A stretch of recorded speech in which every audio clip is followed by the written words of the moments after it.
बार्शीमध्ये एक खोट्या केसेस करण्याची एक पद्धत फार जुनी आहे आणि त्याच्यातून सर्वसामान्य माणसामध्ये एक भीतीचं वातावरण तयार करायचं हा एक प्रकार चालू आहे।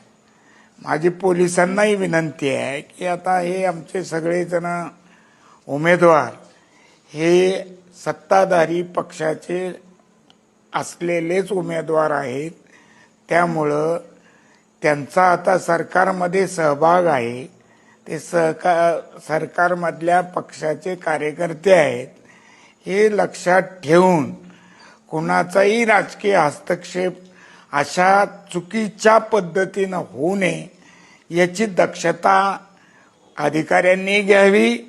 आणि असं जर कोण करत असेल तर कार्यकर्त्यांना मतदारांना मी सांगू इच्छितो की मी तुमच्या पाठीशी सदैव या बाबतीत खंबीरपणे उभा आहे।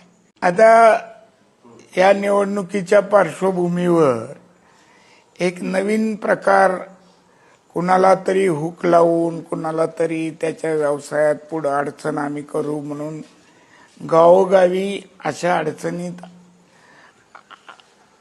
असलेल्या लोकांचे प्रवेश हा एक नवीन प्रकार बार्शी तालुक्यात चालू आहे। जाणारे शरीराने जात आहेत, मनानं माझ्याबरोबरच आहेत आणि काही जण अडचणीमुळे जरी गेले तरी त्यांच्या पाठीमागे असलेले मतदार आणि कार्यकर्ते मात्र आमच्या बरोबर आहेत, एवढं ठामपणाने सांगू शकतो।